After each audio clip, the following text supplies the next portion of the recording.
Let's kick things off with number 10. We have the appearance of the Mahdi. Now, in simplest terms, the Mahdi is Islam's Messiah or Savior. Now, the Mahdi will rise up to launch a massive social transformation in the world in order to restore and modify all things under divine guidance. So yeah, similar to other Abrahamic religions, Jews who are waiting for the Messiah, Christians who are waiting for the second coming of Jesus, and Muslims are waiting for both the Mahdi and Jesus. Number 9, there will be moral decay. Now, according to Muslims, yes, a lot of this is happening, but there's gonna come a time where this is gonna be on another level that has never reached before. So the moral conditions at that time will be at an all-time low. In the Islamic Hadith, it says, "From among the potents of the hour are the following. Religious knowledge will be taken away by the death of religious learned men. Religious ignorance will prevail. Drinking of alcoholic drinks will be very common. There will be prevalence of open illegal sexual intercourse." And that's found in the Al-Muslim, volume 4, pages 1503 to 1504. Then next up, this is a pretty big one. At number 8, we have Mecca being attacked and the Kaaba being destroyed. Now, one of the last signs of the day of resurrection in Islam is the destruction of the Kaaba. And the Kaaba will actually be destroyed by Zul Suwakatain, and he will be from Abyssinia, aka Ethiopia, and will destroy the Kaaba in order to steal its treasure and Kiswa, which is the cover of the Kaaba. And the destruction of the Kaaba is actually prophesied to happen after no faithful Muslim remains on the earth. Now, I talked about this briefly when I mentioned the return of the Mahdi, but it's also prophesied that, yes, Jesus will descend from heaven. So Muslims believe that Isa, aka Jesus, did not die on the cross, but that Allah raised him up to heaven, and that he's going to return one day to defeat the Dajjal, which is likened to the Antichrist. So according to the Hadith, Jesus is in the second heaven, and the Prophet Muhammad in this Hadith mentioned this, and I quote, "During the Mi'raj, which is the ascension, I met Isa on the second heaven. I found him of medium stature, reddish white. His body was so clean and clear that it appeared as though he had performed ghusl, which is an ablution cleansing of the entire body." Now, in another hadith, the Prophet Muhammad mentioned this: "Allah will send Messiah in Maryam," which is the Messiah, son of Mary. "Thus he will descend near the white eastern minaret of Damascus, clad in 2 yellow sheets, leaning on the shoulders of 2 angels." So we talked about the prophecies of the Mahdi and the Messiah, Isa or Jesus in Islam. Of course, we got to talk about the false Messiah now. So coming up at number 6, we have the false Messiah, Al-Dajjal, or the deceiver, aka the false Messiah / Antichrist in the Islamic faith. And he's a false messianic figure who will come forth before the end of time after a reign of 40 days or 40 years, and he will be totally destroyed by Jesus or the Mahdi or both of them. It just depends on which interpretation of the prophecy that you look at according to various Islamic views. But bottom line, this Dajjal or false Messiah is coming, and he's gonna be destroyed. And then after that, the world will submit to God. And Dajjal, by the way, he's a bad brother. He's gonna be performing miracles and deceive a whole lot of people.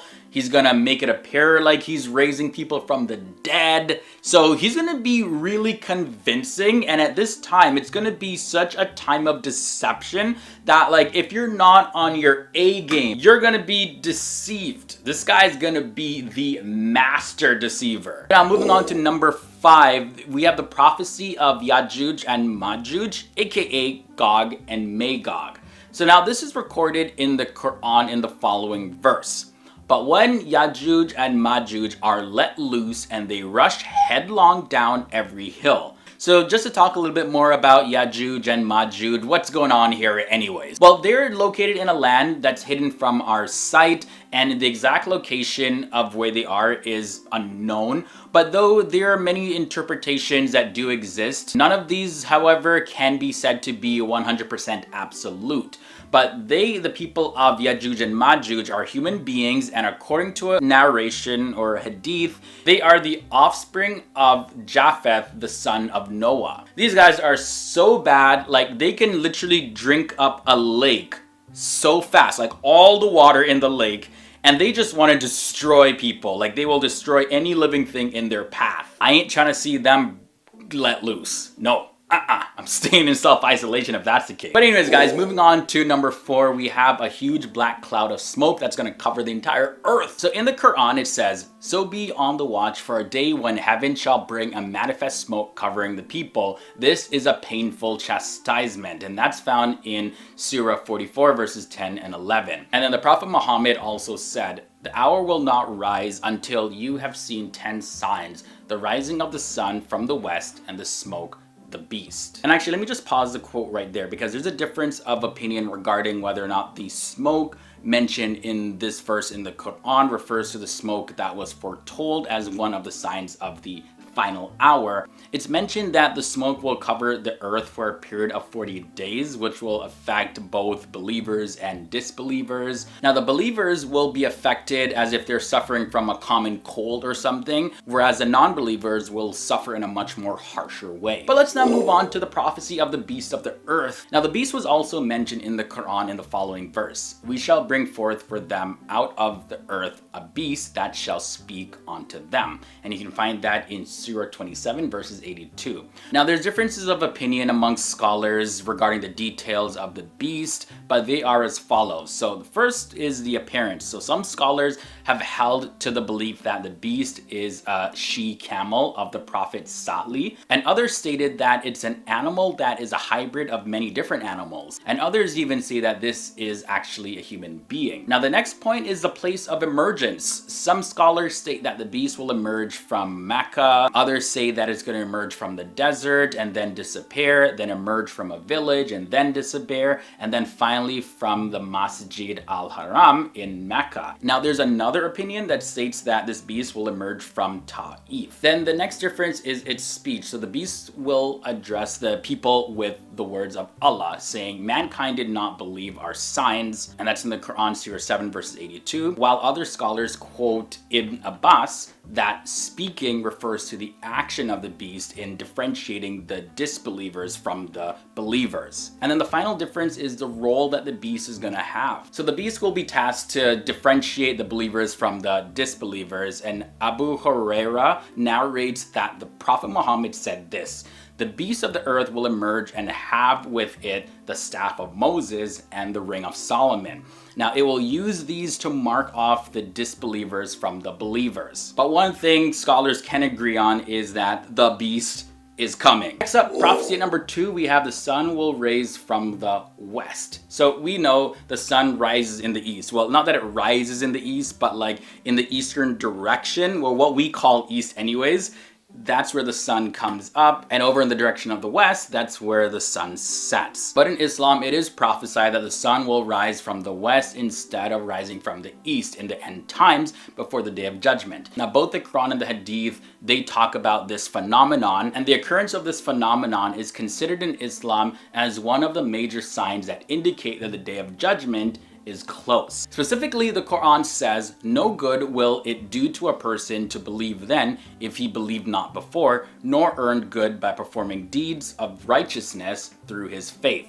And that's found in Surah 6, verses 158. And this verse is believed to be referring to the rising of the sun from the west, according to popular opinion of Muslim scholars. It is also believed that the Prophet Muhammad said that becoming a believer will be of no benefit after the sun rises from the west. And finally, the last prophecy to mention in this episode is the second blow of the trumpet that's gonna sound. The Prophet Muhammad, he is believed to have said that one who will blow the trumpet has been ready to do this since Allah created him. And in a quote, the Messenger of Allah said, "The gaze of the one who will blow the trumpet has been fixed since he was entrusted with it, looking towards the throne, ready to blow it in case he will be commanded to do so before he blinks, as if his eyes are two shining stars. Now, the majority of the Muslim scholars share the view that the trumpet will be blown twice. Now, on the first trumpet, all creatures will pretty much just pass out, and the second trumpet is a time of resurrection, and this is based on the verse in which the Quran says, "And the trumpet will be blown, and all who are in the heavens and all who are on the earth will swoon away, except him who Allah wills. Then it will be blown a second time, and behold, they will be standing, looking on, waiting." And you can find that in the Quran, Surah 39, verses 68. We have fingerprints coming up at number 10, and that passage goes as follows: "Their skins will bear witness against them so as to what they have been doing." And that's found in Surah 41, verses 21 of the Quran. So of course we can see in our world that the fingerprint system is being used currently when people travel through borders. Well, there's not much traveling through borders right now given the whole self-isolation thing, as well as it's used in criminal investigations. So Muslims see this and say, well, yeah, the fingerprints testify against them, so this is a fulfillment of that prophecy. Next up at number 9, we have the establishment of Israel. So this one is pretty interesting. And this passage goes as follows: "And after him we said to the children of Israel, dwell ye in the promised land, and when the time of the promise of the latter days come, we shall bring you together out of various people." And we currently now have the established nation of Israel. While a lot of people don't consider Israel to be a country, it still is recognized as a legitimate country by nations like the United States. As well as there are various groups of Jewish people who live in the current land of Israel. So for Muslims, this is evidence, especially at the part in the passage that says, "We shall bring you together out of various people." The prophecy at number 8 that's been fulfilled in the Quran according to Muslims is the new transportation systems. There's a verse in the Quran that says, "And when the she camels 10 months pregnant are abandoned." There's another verse that says, "And he has created horses and mules and asses that you may ride them, and as a source of beauty, and he will create what you do not yet know." So of course those were used as methods of transportation back in the day, but currently now it just couldn't even enter into the mind of people back then that we would have the kind of transport systems that we do now, like trains and cars. I mean, and the list goes on. What are there? There's bicycles, there's skateboards. Well, they probably had their own version of skateboards back then because they did have wheels and carriages. Jetpacks, we have jetpacks. And as a matter of fact, you know, while we're on the topic of animals as a means of transportation back in those days, there was also a prophecy in the Quran that spoke about zoos. In Surah 81 it says, "And when the wild beasts are gathered together." So Muslims look at the modern day zoos that we have, where we have different wild animals and all of that in a mini version of their habitat, and we can just go and we can look at them in cages or in aquariums, whatever it may be. We collect animals in zoos. We collect animals in zoos all together. The prophecy number 6 is also modern communication systems. Surah 81 says, "And when various people are brought together."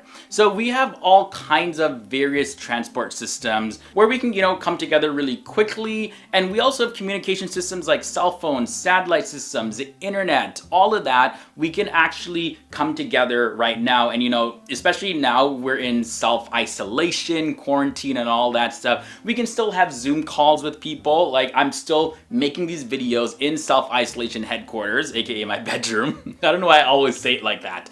And you guys are seeing it from wherever you are. So again, Muslims see this as a fulfillment of that prophecy because, you know, people are being brought together from all around the world. At number 5, we have flying and air traffic systems. So we talked about transport systems, we talked about communication systems, but there's a specific verse in the Quran, Surah 51, "And by the heaven full of tracks." Ooh!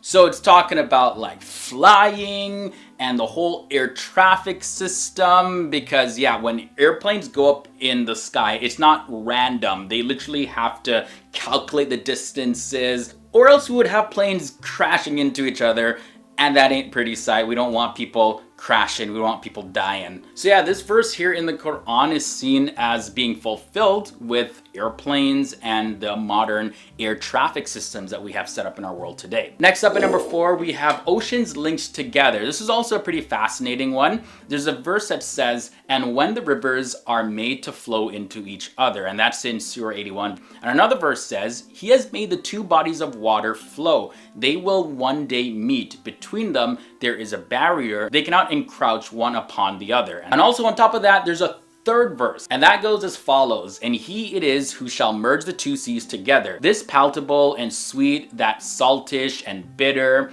and between them he has presently placed a barrier and a massive partition. Now we do see the linking of oceans today, especially over in Panama and Suez Canal. So again, Muslims see this as a fulfillment of that prophecy. And there's also pretty interesting info in those verses, because yes, actually ocean waters, they do have barriers. They never mix in with each other. I actually talked about that in another video, by the way, so I'll do my best to link to it in a playlist. It's going to be in the card section of this episode, or at the very least, I'll link to it down below in the video description section. That one is 10 surprising things mentioned in the Quran. All right, now let's moving on to prophecy number 3 is women's rights. In Surah 81, and it goes like this. And when the female infant buried alive is questioned about, for what crime was she killed? So of course, now in our world today, there are so many different movements fighting for female rights, and women are a lot more empowered than they have ever been before. You know, we have women operating businesses, women who are operating households all by themselves. There's no dad in the picture, as well as women just have an overall sense of more confidence, and they have a louder voice in our world than we've seen in generations in the past. And in this verse, specifically talking about how the female infant is questioned about for what crimes was she killed. It really speaks about females, even from childhood, that they're actually going to be advocated for. It's like she's killed or something bad happens to her, but really, what's this all for? Let's take another look at that. Let's see. Let's examine this. Maybe let's hear what she would have to say before we commit those crimes to her again. I'm no scholar, but that's just what I got from the passage and from the sources that I checked. But anyways, if you have more insight about that specific passage, let me know down below in the comments section. Now moving on to prophecy number 2, genetic engineering. And this is from Surah 4. They will alter Allah's creation. Now, it's believed that this prophecy directly relates to things like plastic surgery, genetic engineering, as well as cloning. All things that we see happening today.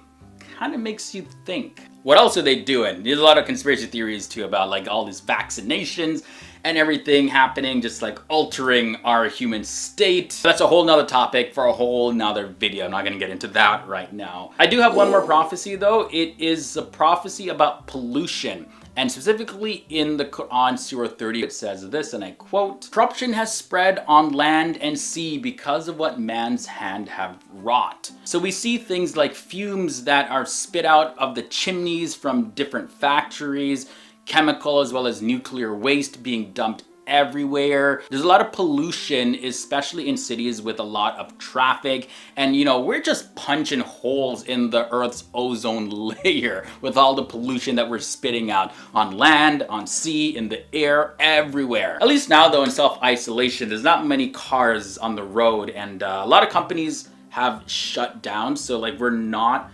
putting out a lot of pollution as we used to. So let's just hope it kind of stays that way, or maybe we look for other ways so that we don't pollute and destroy the earth, because again, we do share the planet. So let's get started. At number 10, we have the prophecy of the establishment of Israel. You can find this prophecy in Surah 17 in the Quran, and it goes as follows. And after him we said to the children of Israel, dwell ye in the promised land, and when the time of the promise of the latter days come, we shall bring you together out of various people. Number 9 brings us the prophecy of the Mahdi, or the guided one. And this prophecy states that the guided one will appear to be the Imam of the Muslims. This is found in the Hadith Sunan Abu Dawud, book 36, number 4272. The Mahdi is known as the Redeemer in Islam according to some Islamic traditions, and this person will appear and rule for 5, 7, or 9 or even 19 years according to different interpretations. There is, however, no direct reference of the Mahdi in the Quran, only in the Hadith, and in most Islamic traditions, the Mahdi will arrive along with Isa or Jesus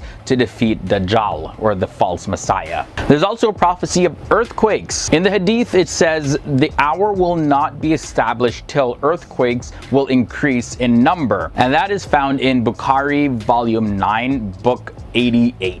Yajuj and Majuj is another prophecy at number 7, and this is recorded in the Quran in the following verse. But when Yajuj and Majuj are let loose and they rush headlong down every hill. Specifically, that's in Surah 21. And if you're not familiar, Yajuj and Majuj, they are a group of people that now they're situated in a land that is hidden from sight. It's completely blocked off. And that location that they are specifically is unknown. They're believed to be humans that, according to one narration, are the offspring of one of Noah's sons, known as Yafith or Japheth in English. And Prophet Noah is known as Nuh in Arabic. Number 6 brings us a prophecy about STDs that are going to be increasing and spreading in the land rampantly.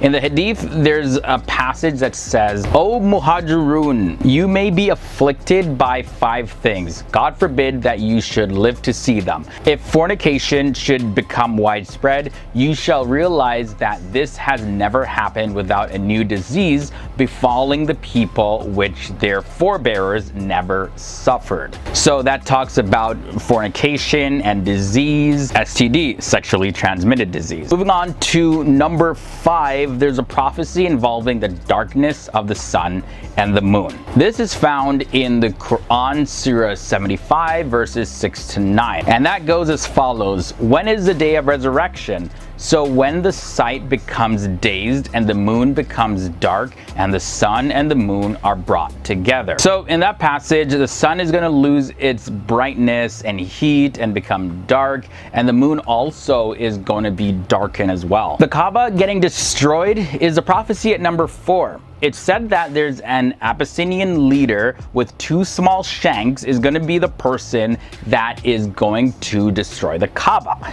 Now the Kaaba is, by the way, what Muslims refer to as the house of God. It is located in Mecca, and Muslims every single year perform a pilgrimage known as Hajj, which is one of the 5 pillars of Islam. And this is referred to, by the way, in the Hadith Sahih Muslim, book 41, number 6951. The next prophecy to look at is the sun rising in the west. Islam prophesies that the sun is one day going to rise from the west instead of rising from the east as it normally does. This is going to be in the end times, just before the day of judgment. Both the Quran and the Hadith mention this, and this is actually considered to be one of the major signs that indicate that Judgment Day is really close. There is reference to this in the Quran, and also in the Hadith, it's believed that the Prophet Muhammad said these words: becoming a believer will be of no benefit after the sun rises from the west. For number 2, let's talk about the smoke covering the earth prophecy. Over in the Quran, here's a passage that says this: so be on the watch for a day when heaven shall bring a manifest smoke covering the people. This is a painful chastisement. That's taken from Surah 44, verses 10 to 11. And according to the Hadith, the Prophet Muhammad said these words: the hour will not rise until you have seen 10 signs: the rising of the sun from the west, the smoke, the beast. And it goes on, but as you can see, the smoke is there in this passage as well. Now, there is some differences of opinions whether or not the smoke that's mentioned in the verses of the Quran refers to the smoke that was actually foretold as one of the major signs of the Day of Judgment. It's mentioned that the smoke is going to cover the earth for a period of 40 days, and then this is going to affect the believers as well as the disbelievers. But the believers are not going to suffer as much, but the disbelievers are going to be suffering a whole lot. Either way, that leads us to our final prophecy, and that is the prophecy of Jesus' return. Muslims believe that Isa, also known as Jesus, did not die on the cross, but that Allah raised him to heaven, and one day he's going to return to defeat Dajjal, or the Antichrist or false Messiah. According to one hadith, Jesus is now in the second heaven, and the Prophet Muhammad mentioned this: during the Miraj or Ascension, I met Isa on the second heaven. I found him him of medium stature, reddish white. His body was so clean and clear that it appeared as though he had just performed ghusl, which is ablution and cleansing the entire body. And in another hadith, the Prophet Muhammad mentioned, Allah will send Masih ibn Maryam, which is Messiah, the son of Mary. Thus he will descend near the white eastern minaret of Damascus, clad in 2 yellow sheets, leaning on the shoulders of 2 angels.